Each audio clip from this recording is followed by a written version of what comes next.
Wow. There was some pretty good stuff. There was some stuff to love this month.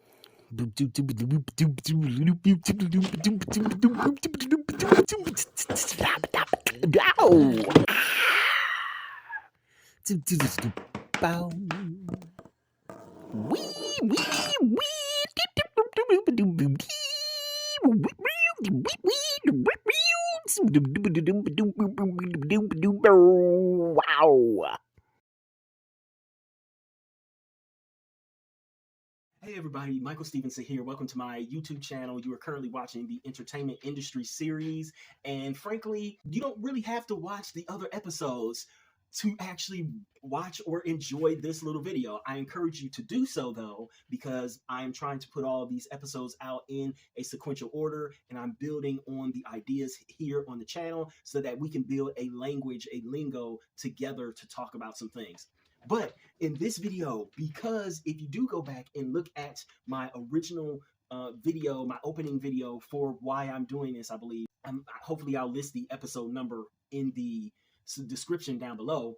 I wanted to make sure that this channel stayed, at least had a little bit of positivity on it, okay? I not want to be like all the other channels to where all they do is they go in super hard on films and they never really quite talk about what's good that's going on. Super hard on film, super hard on TV. They criticize and they say, "Oh, this sucks, this stinks, Hollywood's terrible, blah blah blah, yada yada yada." So I wanted to talk a little bit about some of the good stuff that I really enjoyed this February 2024, and hopefully this becomes a series that I do at least once every month. So we did have some really actually good stuff going on in February. I don't know about you guys, but I actually am loving the whole trailer that's Travis Kelce and Taylor Swift thing. I thought it was amazing. The whole culmination of trailer and the Super Bowl, the football season was amazing to me. I loved it. I love seeing Taylor Swift chugging beers and being all like emotional and on pins and needles with her friends at the Super Bowl with oh god, I love her. What's her name? Y'all know who Ryan Reynolds' wife.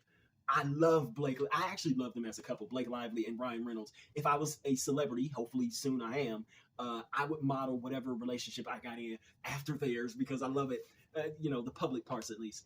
I love them. I just love the whole thing. Like, I know some dudes are gonna be like, "Oh, dude, blah blah blah, you're so stupid, yada yada yada." I don't care. I mean, I'm a dude who can openly admit that I love love. I really think that it's a cool thing, etc., etc.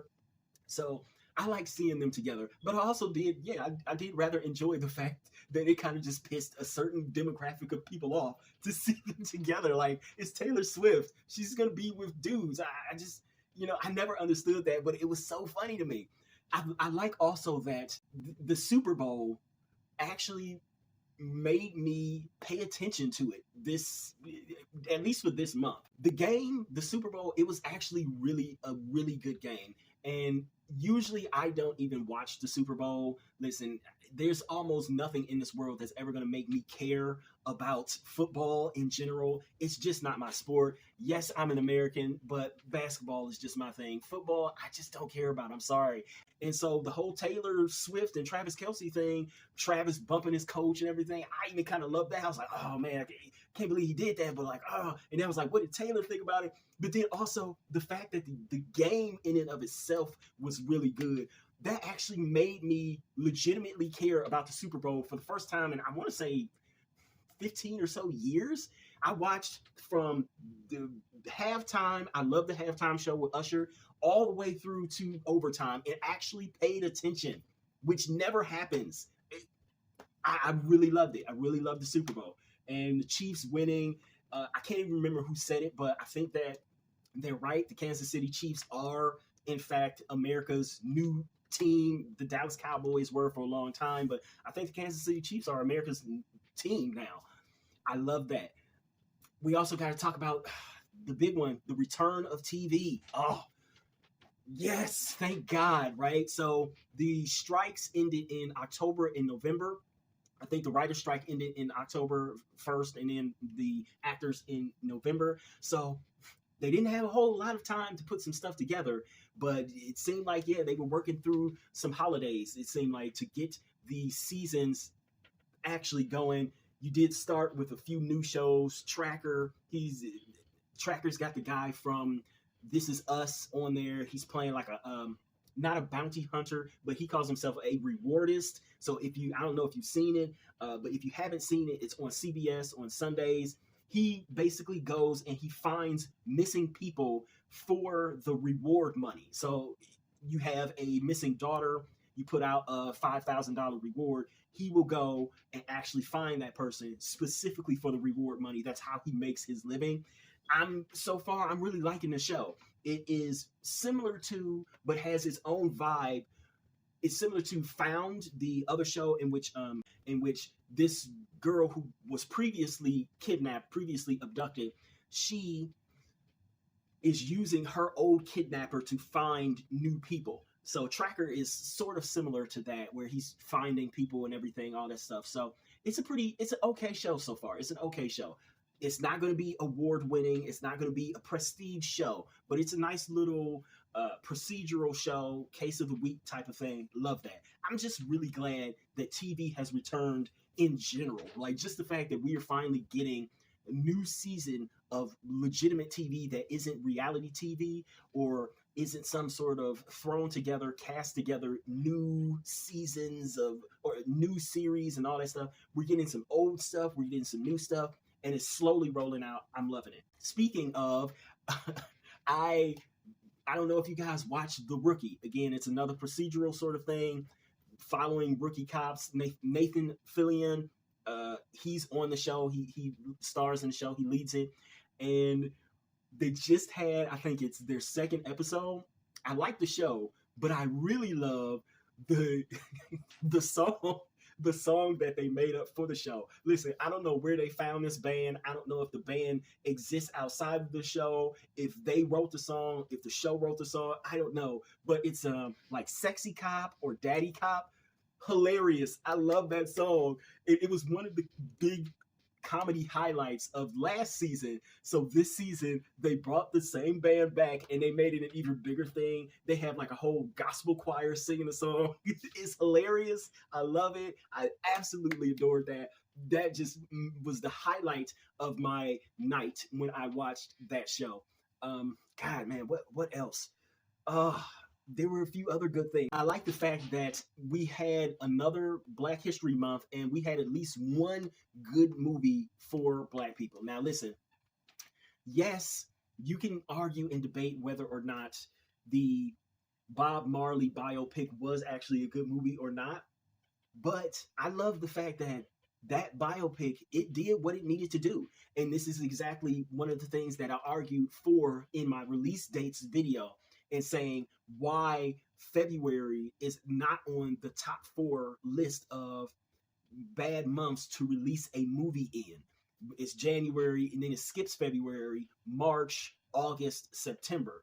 February is that month to where you can always release at least one Black movie, and the studios know Black people will come.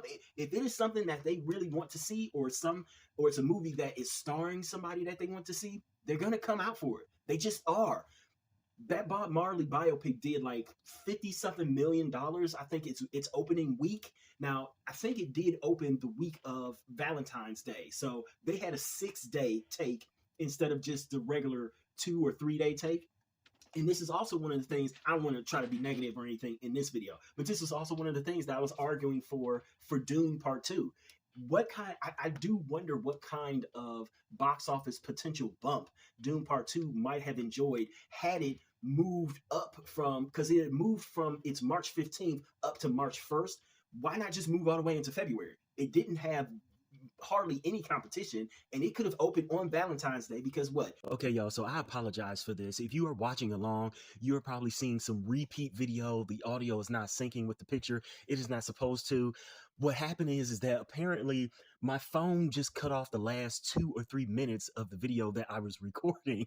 So I lost the video and the audio of that. So I'm trying to re-record it right now, but it's during the day and I can't record in the normal place that I normally would.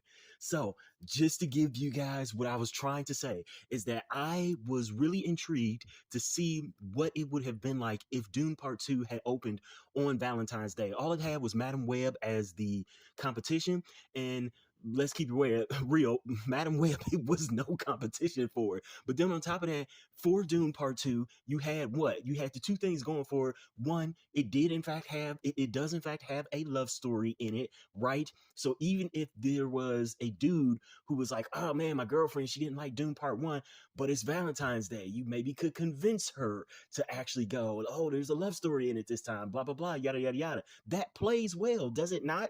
But then too, also, it does have a black actress in it, right? And Zendaya. Now, we will talk more about Zendaya and Zendaya's whole career, but let's just keep it simple for now and say that it had a black actress in it. So you have the Black History Month thing, and you have the love story thing. I don't understand why it didn't open in February, because it's not like it had any competition at all. And March is going to have at least a little bit of competition with both Ghostbusters and then later in the month Godzilla. So I don't know. But then speaking of Madam Web, and this is where the next video or the second part of the video will pick up, I kind of love the fact that Sony is basically garnering this reputation for making really bad films, specifically films within the Spider universe, but yet they're like so bad that they're also really intriguing. Like, I feel like they're building up their own whole little culture around them. Like, they are, to me, the epitome of the Rocky Horror Picture Syndrome, which, again, if you don't know what that is, I have a whole video on it on my channel. Go and check that out. Like, I don't know about you guys, but tell me if I'm wrong. I could totally see, like, not a year from now, but maybe 5 years from now, maybe 7, maybe 10 years from now, Madam Web and Morbius playing on like a double feature midnight showing movies, just like how Rocky Horror Picture Show used to do back in the day. Do a midnight showing of both of them and becoming their own little cult classics where people go to the cinema, they dress up as some of their favorite bad characters from the movie, and they yell stuff in unison at the screen. If you've ever been to a Rocky Horror Picture Show showing, or if you've even been to the plays or the musicals that get put on throughout the country sometimes, you're supposed to, every time the husband character says Janet, the audience is supposed to yell back, damn it, like, Janet, damn it. Like, I could totally see a callback thing, a call response thing going on with either of those movies, to where like the whole audience just goes in unison, it's Morbin time. Something silly like, tell me I'm wrong. I could totally see it. So I kind of love that for Sony, because it's the Rocky Horror Picture Syndrome to a T. That movie is bad, but I feel in some ways like it might be intentionally bad.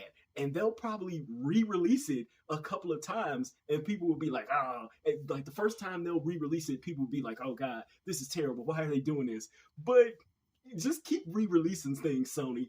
Keep doing it, and I guarantee you that you'll probably finally make your money back for that movie. Like, I'm telling you, you probably will. Another thing, and this is sort of a bittersweet one for me now.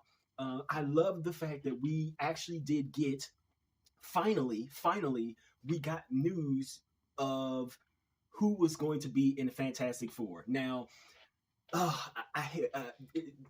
it's bittersweet for me for two reasons. Number one, like I said, I was gonna do a whole Marvel's March, and I probably will still do it. But one of the videos that I was gonna make is, it was going to be based around who they should cast for the Fantastic Four. And of course, they went with one of my top 3 choices. I had Pedro Pascal, Ryan Gosling, and then I can't even think of the American born actor that I had. But I'll probably still do the video, and I'll tell you the reasons why I chose the actors that I chose. And why I thought that they were going, the tone that I feel they should set, which I think they are going to set. So that was a good thing. I like that they at least release the casting. The fact that all of them are foreign born, that gives me a little pause.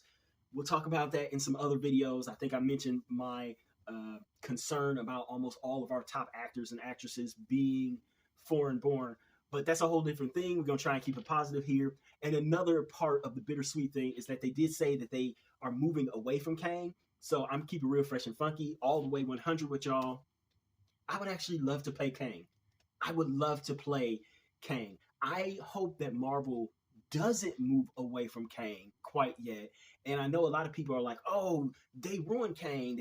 Didn't they already sort of, blow the whole Kang dynasty thing? Like, didn't they sort of do that? Blah, blah, blah, yada, yada, yada. I don't think they did. I think that I could definitely play Kang and give it a good, I think I would give them a very good experience with Kang, give you guys, the audience, a very good and interesting experience with Kang. So I would love to play Kang. Marvel, hit me up. Miss Sarah Halley Finn. I should not have said the middle name. I'm sorry if I butchered that, but hit me up. I would love to talk about Kang, playing Kang. But in any case, there was some good stuff. There was some good stuff. I think we're going to end it here because I don't want to make this video too long, but there were plenty of good highlights going on in the world of entertainment and the art industry in February. Leave your comments below. Don't be negative. Instead, be positive. There's so many channels where all they do is be negative and try to drown out any sort of positivity. Leave some positive comments about what you loved going on in the art or entertainment industry for the month of February down below. And I will leave it actually with a hope, something that I'm looking forward to next month. So again, this month, and you can see this video on there, it's probably one of my popular videos now. I released a video of Dune Sucks or Dune Will Probably Stink, Dune Part 2. And if you actually watch the video all the way through, both of them are very long. It's a 2-part video. It's 2 hours of me just yapping on. And it's already sped up. So, but if you actually look at it, I was not down on Dune Part 2 and saying that it was going to not make any money. In fact, I was hoping that it would make somewhere around at least $750 million. It should make that, in my opinion, fairly easily. So I'm looking forward to, hopefully the movie actually will be as good as all of the reviews say that it is, and it's not another one of those movies that's reviewed incredibly well, but is not really that good of a movie. I already said that it's going to be better than Dune Part 1, but I said that it was only going to slightly be better than Dune Part 1, and that it could be better enough to make Dune Part 1 feel more irrelevant rather than feel like a masterpiece. So I'm looking forward to, hopefully Dune will actually do well. I don't want it to do bad, okay? There's some actors and actresses in the movie that I rather like. So maybe I'm wrong, and maybe it will do well and not just make the money, but people will actually love the film, and maybe it actually will make Part 1 look better. I don't know. We'll see. I won't see, but you guys will see. And so yeah, I'm looking forward also to more TV. It's going to be coming out in March and spring. So yeah, gonna keep it short. Kept it positive as I could. All right. I don't have a sign, everybody. So while I don't have an official sign off yet, I guess I should do the whole please like, comment, share, and if you so desire and you want to see more, subscribe. But more importantly, I will ask that you please, please, please go and purchase one of my books. They are mostly ebooks, and pretty much they are all under $10. See if any of my work is actually any good, if it lives up to any of the things that I'm talking about here on my channel, specifically with the entertainment industry videos. So please go purchase my books. All of my links are down below. Thank you.